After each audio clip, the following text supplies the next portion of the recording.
Election Director Temi Lambino for the National Capital Region. Attorney Lambino, sir.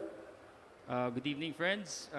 We have the honor of having here Regional Election Director for National Capital Region, Attorney Temi P. Lambino, to brief us on the election situations in the National Capital Region. Sir?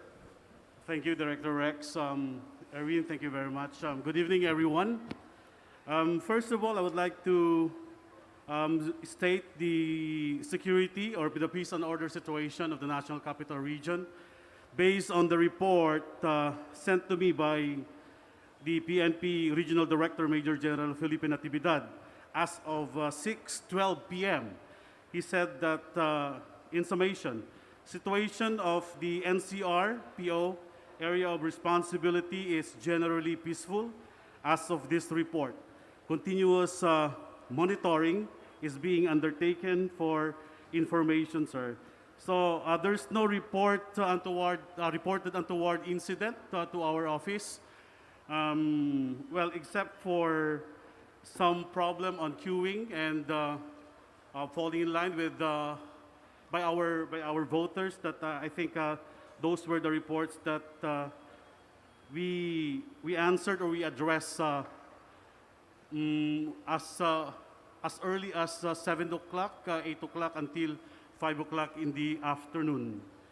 Now, I think the very question here is with regard to the queuing in Perfecto High School in Tondo, Manila. This actually was brought about by few circumstances. The first one is the Gregorio Perfecto High School, which can be found in Ricafort Street, Tondo, Manila, has already 8,024 registered voters with the clustered precincts of 12. That is the original clustered precincts of that school or voting center. Now, because of the Almario Elementary School, which is now under repair by the city government of Manila, that Gregorio Perfecto High School accommodated 3 barangays of that Almario Elementary School voting center. Barangay 18, Barangay 19, and the biggest one is Barangay 20 of Tondo, Manila, which have a total number of registered voters of 24,942 with clustered precincts of 34. So imagine the number of registered voters from supposed to be Almario Elementary School voting center going to Gregorio Perfecto High School, which has already had or has 8,024, then there would be a kind of issue with regard to the queuing or falling in line of the voters, which, of course, we just resolved by adding security from the Philippine National Police and making some arrangement. Apart from that, the reason why we have this issue is because of our security protocol also. We only accommodate 10 voters inside the voting places. And of course, that would result to a long line waiting for the voters to have their turn to vote. So that is the situation with regard to the Gregorio Perfecto High School in Ricafort Street, Tondo, Manila. Now, for the VCMs, we received 165 BCMs that would be repaired or that were repaired or replaced. As of 30 minutes ago, we only had 2 VCMs under repair. We also had 142 SD cards that didn't work. 133 of them were already replaced by our hub in Santa Rosa. So those things added to our issues here.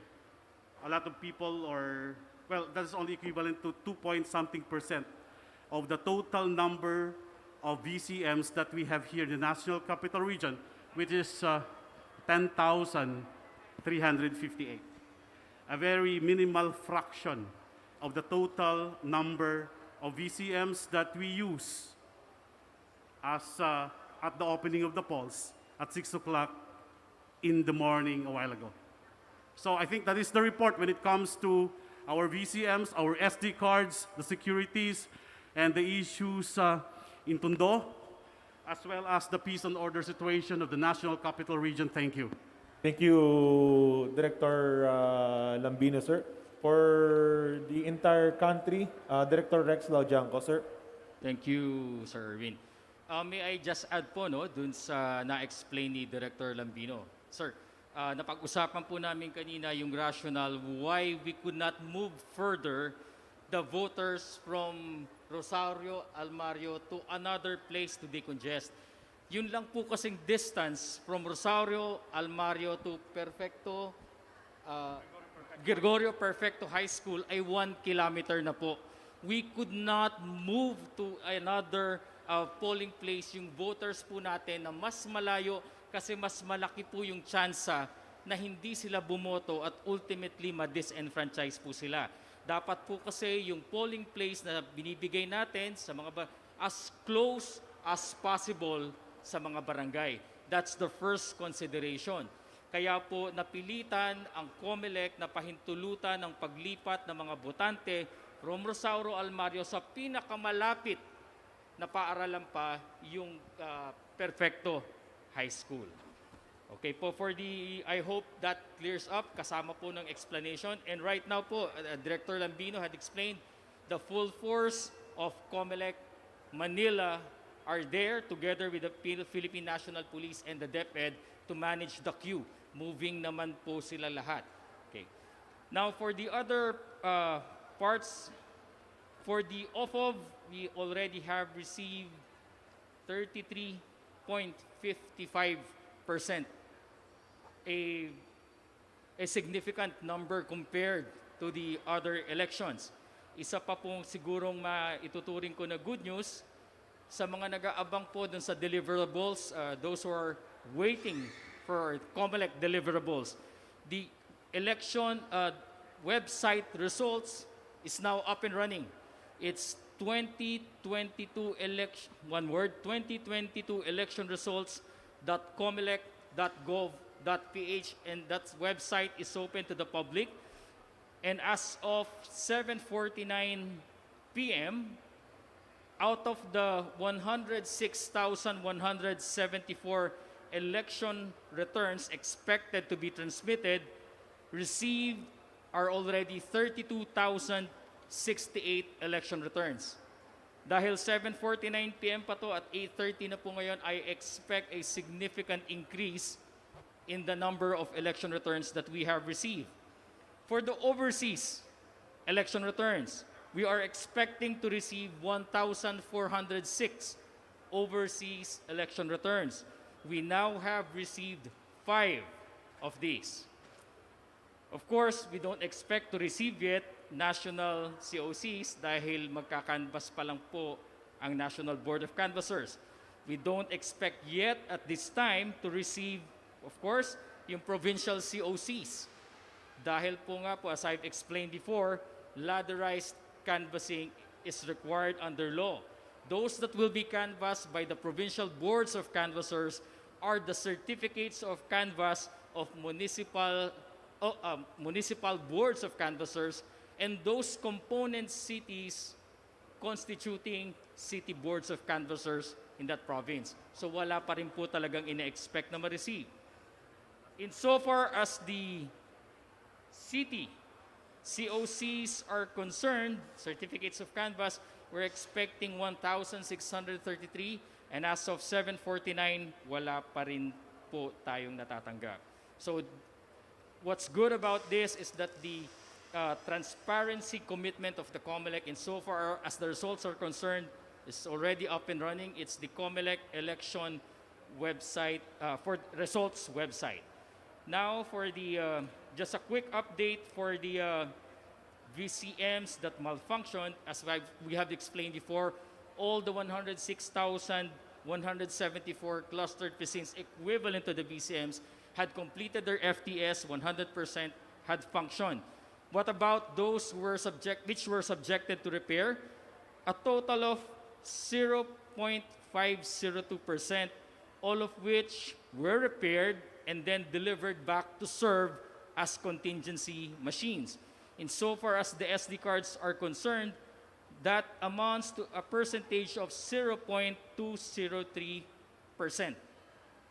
And dun po sa SD cards that I have mentioned, 99.54% of that were reconfigured and then sent back to the electoral boards to make the VCMs function.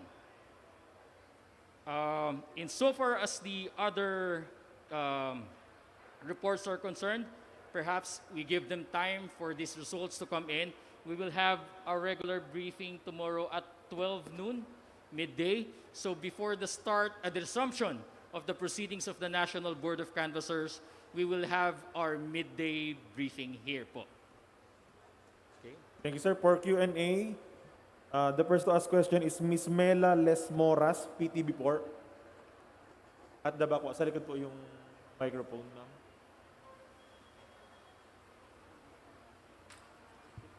Hi, good morning. Good morning, sirs. I'm Mela from PTV4. For Sir Attorney Laujanco.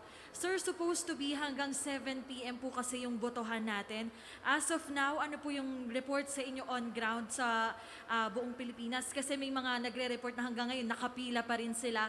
Ito po ba ay ongoing? Ano po yung hanggang anong oras po yung nakikita ng COMELEC na botohan sa bansa?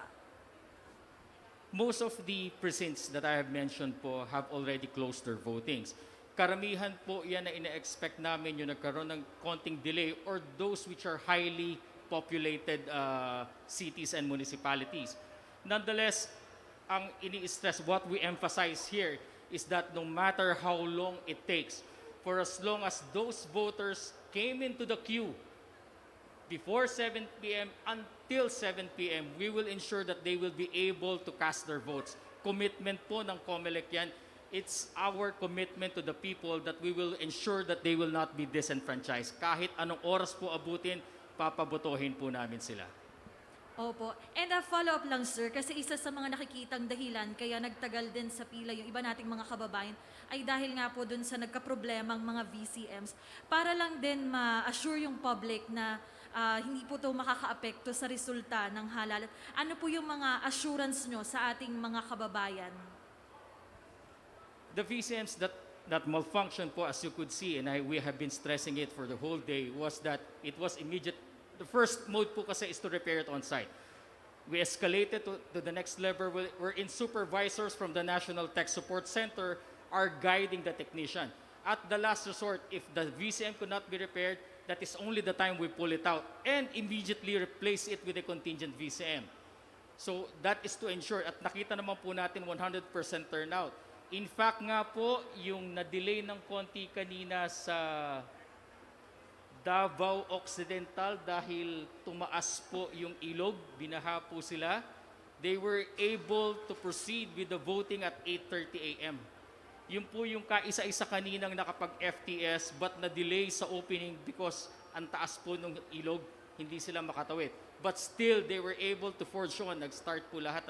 Isa pa pong nakita namin ng konting reason kung bakit marami pa pong tao sa mga polling centers ngayon.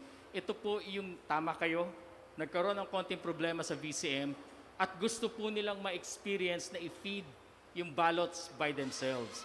Iginagalang po namin ito. Okay? Ang nangyari po kasi, they stayed at their polling places. They are waiting for the machines to come back. At alam ko naman po, nagsimula na rin ito.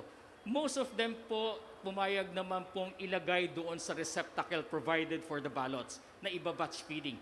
But for those who opted to hold on to their ballots, because we will not allow them to take this out, they will remain inside the polling place.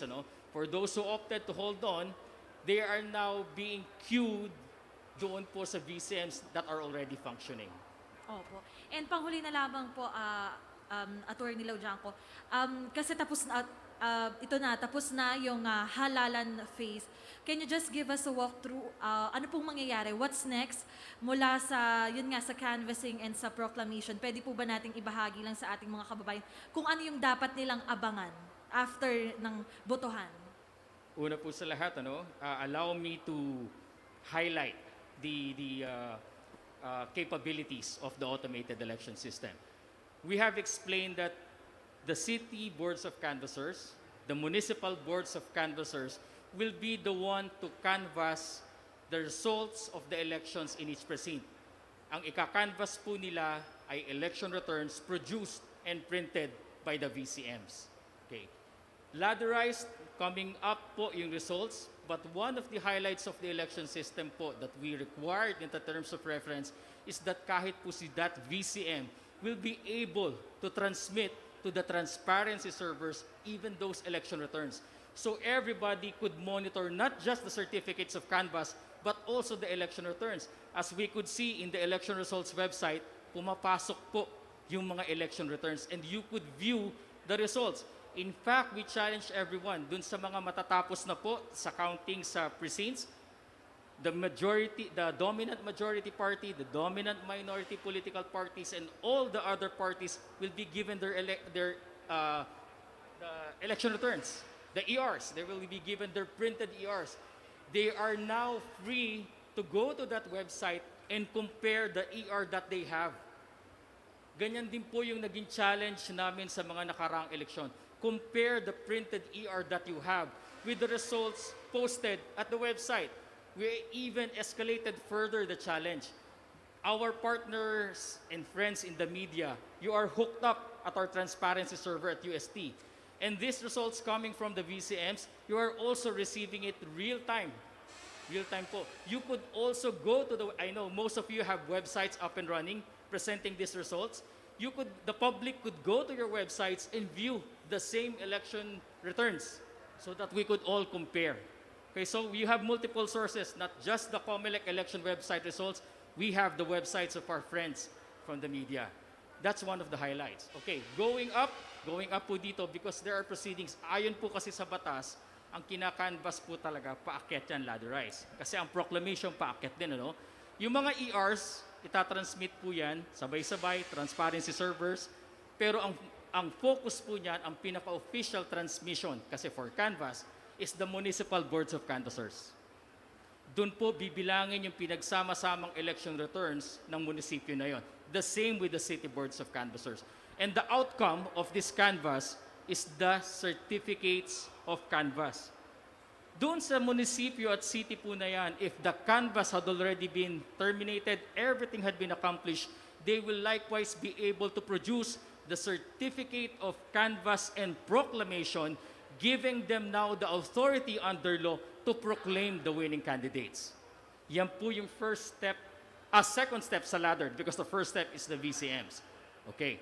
Now, if hatiin po natin may dalawang klase po kasing city sa atin. Merong highly urbanized chartered cities, merong mga component cities. Yung component cities, these are cities which form part of the provinces. Merong mga highly urbanized cities na independent po. For example, Puerto Princesa City. Puerto Princesa City is a highly urbanized city. They do not vote for the province. So doon na po magtatapos yung kanilang canvassing, independent of the province. At yung certificate of canvass of Puerto Princesa City will be canvassed by the National Board of Canvassers. Okay, going into the component cities, pag natapos na po sila dun sa kanilang canvassing, those certificates of canvass coming from yung mga munisipyo, yung mga cities forming that province, aakyat po at itatransmit sa provincial boards of canvassers. This time, they will be canvassing the votes garnered for the provincial elective post, governor, vice governor, members of Sangguniang Panlalawigan. At pag natapos po sila, they will be able to transmit the certificate of canvass to the national board. And the second document that I am referring to, the certificate of canvass and proclamation, they will now be able to proclaim the winning provincial candidates. That's the third step in the ladder. The fourth one, natapos na po tayo sa cities and provinces. Ito naman po yung aakyat dun sa dalawang national boards of canvassers. Why two? As I've explained before, the first national board of canvassers is the Commission on Elections. What we will canvass are the certificates of canvass for senators and party list. Pag natapos po tayo dito, ang ipoproclaim po natin dito sa PICC ay winning senators at winning party list. The other national board of canvassers is the joint houses of Congress. They will be the one to canvass the certificates of canvass. Pareho po nung kinakanvass natin. Wala pong pinagkaiba. But they will be the one to canvass the votes specifically for the president and the vice president. At pag natapos po nila yung canvass nila, that national board of canvassers will likewise be the one to proclaim the winning president and vice president. These are the rungs po, no, sa ladder natin as provided under law. Kaya po, nga po ngayon, in-explain po namin, we were explaining why, the reason why we had to suspend the proceedings, why we have to declare a recess. Because there are steps to be made and we don't expect to receive, as of now, any provincial, district, or in highly urbanized city certificates of canvass. Hopefully, by 1 p.m. tomorrow, when we resume our session again, may I just emphasize, we did not postpone. We did not adjourn. There is a continuing session. We just declared a recess for us to resume at 1 p.m. tomorrow, and by then, we will be able to see and canvass those transmitted city, district, and provincial certificates of canvass. Sana po medyo malinaw. Okay lang po, hindi po ako masasawang ipaliwanag yan kahit bukas. Thank you, thank you. Thank you, Mela. Thank you very much po. The next will be Nika Hanopol. Miss Nika Hanopol, Bearer Files. Hi sir, good evening po. Thanks for answering yung questions regarding the VCM. We just want to know po, how do the figures compare with the issues you tracked in 2019 when it comes to the VCMs po? Okay. Just to compare po, VCMs, not too much of a problem in 2019. Why? The VCMs are still relatively new. Nagamit lang po sila noong 2016, pangalawang gamit pa lang po noong 2019. So parang 7 years lang po because these were manufactured around 2015. So by 2019, around 7 years pa lang po sila. Ngayon po, nasa 9 years na ang mga VCMs. And we really expect issues. Great. And the proof of that preparation and expectations is that our GI, which incorporate contingency measures, and the separate contingency resolution were promulgated months before.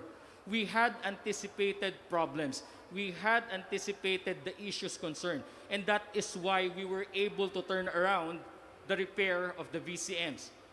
And that is also the reason why we brought closer to the regions that repair hubs. Dati po kasi nag-iisa lang po ito nandun sa warehouse namin sa Laguna. But right now, we had instituted at least 8 regional hubs.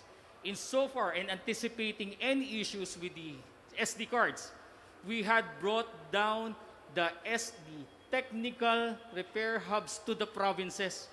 We have 82 provincial technical hubs which will deal with the SD cards. So mas malapit po at mas mabilis. Based on my experience in 2010, I was in Agusan del Sur. I was the chairman of the provincial boards of canvassers. It took me 2 weeks before I received the SD card dahil lahat po kinukuha pa at ini-airlift from Laguna at nagkasabay-sabay po kami noon. But now, napakabilis po ng turnaround time natin. Napakaganda po at best practice yung ginawa. And in the future, we hope madagdagan pa namin yung mga repair hubs ito. But the best expectation po in the future, nabanggit nga po ni Commissioner Casquejo sana, hopefully, there would be enough funds for the next elections na makabili na kami ng bago-bago and much improved machines. Thank you. Thank you, sir. Just one last question po, no. In relation to the turnaround po ng results, when is the earliest time that the COMELEC can proclaim winners for local positions, and what about for national positions po? Of course, COMELEC does not want to speculate naman po, ano. Okay. But the reasonable expectation is that perhaps in 4, 5, or in a week's time, there will be a very clear picture of the results of the election. That's the most ideal, and that's our best expectation. That in a week's time, the results of the election will be clear enough for all of us to know who the real winners are. Right. Thank you very much po, Attorney. Thank you, Ms. Nika. Ms. Mab Gonzalez, GMA7. Be followed by Mr. Johnson Manabat, ABS-CBN. Ma'am? Hi, sir. Sir, good evening po. Yung pong 4 to 5 days, that's for the national. But how about for the local positions?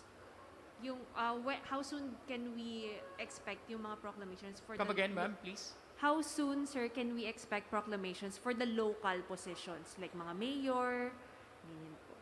For the local positions, best case scenario, tomorrow. For the ones who were able to finish counting and canvassing their ERs. That's the best case scenario. Second best case scenario would be Wednesday. Further than that po, hindi na po siguro. Siguro yung talagang magkakaroon ng problem. But given that there are no untoward reports now, best case scenario is tomorrow. Next best case, hindi worst case, next best case scenario is on Wednesday. Sir, yung pong election results website natin and the transparency server na ginagamit ng mga media outfits, sir, how accurate are those dun sa talagang ina-expect natin magiging resulta? Because people are going to rely on what they see on the website na parang, okay, dito leading si ganitong kandidato. Is that a faithful representation of what the results would actually be?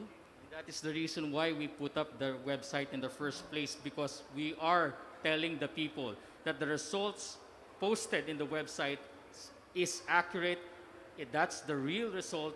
And the first thing that I did here was to ask all of you who are in possession of the ER, check it with the results posted there. Not just there. Go to our friends from the media, their websites. Please go there and check the printed ERs. But of course, then again, please make sure that the ER you're holding really came from the VCMs, because there are a lot of spurious and fake ERs going around. Thank you. Thank you, sir. Thank you, Ms. Mab. Mr. Johnson Manabat, ABS-CBN, to be followed by Mr. Andrew Calonso of Bloomberg News. Sir, kay Attorney Laudianco lang po. Sir, for the record lang, wala na po tayong ini-expect ngayon na announcement or resolution from COMELEC extending the voting hours ng 7 o'clock. The chairman had made it clear a while ago that we do not expect any extension. But then again, you know, COMELEC, we always plan for Plan B and Plan C.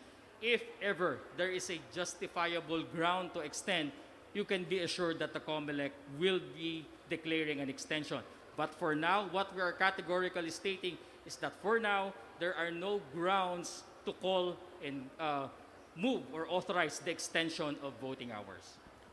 And lastly, sir, yun hong declaration for a possible failure of election, kailangan may mag-file ng petition. Meron ho bang possible declaration of failure of election like in Buluan, Maguindanao? Based on the law, sir, there are two modes to declare a failure of election. One is a direct petition lodged with the Commission on Elections. The other one is motu proprio. Of course, if the COMELEC could readily see the justification that there really is a failure of elections, we will not hesitate to declare one, because our goal is to ensure that those voters there will not be disenfranchised and that they will be able to vote, have their votes counted in furtherance of the proclamation of the local and national candidates po. Thank you. Thank you, Mr. Johnson Manabat. Mr. Andrew Calonso from Bloomberg News. Hi, magandang gabi po, sirs. Sir, as I can remember, noong 2016, we immediately had partial results. Nakita natin siya agad within minutes after the polls closed.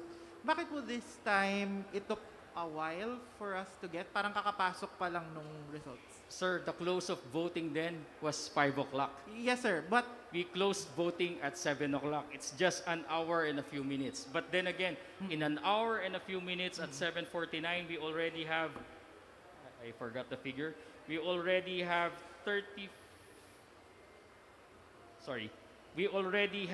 32,068. So nandun na po yung resulta. Pumapasok na po sila isa-isa. And you could consider that as partial. But then again, partial and unofficial, why?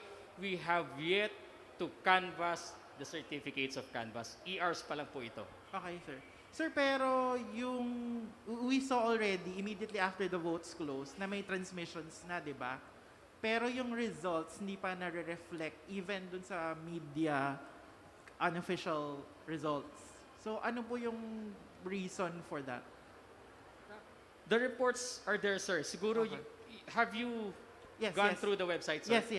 Have you also checked with the transparency servers? Because Yes. I believe those ERs that came in the websites, those are the same ERs that I already received. Yes, sir. Pero after the voting precincts closed, meron ng transmissions, di ba? Pero kakarating pa lang nung results. I mean, nung vote count. So ano po yung Then again, difference? sir, ulitin ko nga po. Dati kasi noon, sir, siguro, ang difference po ba, 5 p.m., what time did you expect na nagkaroon po ng transmission? Sir, Around that- 6? Around 6 p.m.? Right, sir? Nag-close po tayo ng 7, before 8, meron na rin naman po tayo, sir. Okay, So sir. hopefully, we're going at par with At previous par. elections. Okay. Yes, sir. Okay, sir. Thank you so Thank much. you, sir. Thank you, Andrew, Mr. Andrew. Sheila Francisco from OpTV5. Sheila? Attorney Rex, mangangamusta lang po ako sa rate of transmission kasi after nung nangyayaring before you assured na yung may mga contingency sa VCM pero nagka-problem ngayon, baka ang nag-worry po yung mga tao na baka magkaroon ulit nung sinasabi na glitch like what happened in the past election. So how can you assure us na wala po mangyayaring glitch dun sa mga transmission po? Going into the glitch which had been explained by Director Jimenez po for so many times, the insurance, if we could say so, that the COMELEC had instituted to avoid that glitch is that there is an additional server to handle the volume doon po sa transparency server. Dati po kasi, for lack of a better term, the word that they're using was nabulunan. Dahil po sa dami ng sabay-sabay pumasok, nawala yung feed palabas po sa inyo. Pero hindi nawala yung feed doon sa server at doon sa main monitor. Ang nawala lang po yung sa connection sa inyo. That's why in-improve po at in-strengthen, ang tawag po yata ng IT dito ay nag-harden sila nung servers at nagdagdag to ensure na hindi na po mauulit yung glitches na ganyan. Thank you, sirs. Thank you, Acting Spokesperson, Director Rex Lojanco, and National Capital Region Regional Election Director, Attorney Temi Lambino, sir. That concludes our press briefing for today. See you all again tomorrow at 12 noon. Thank you po. Magandang gabi. Thank you po. Magandang gabi sa lahat.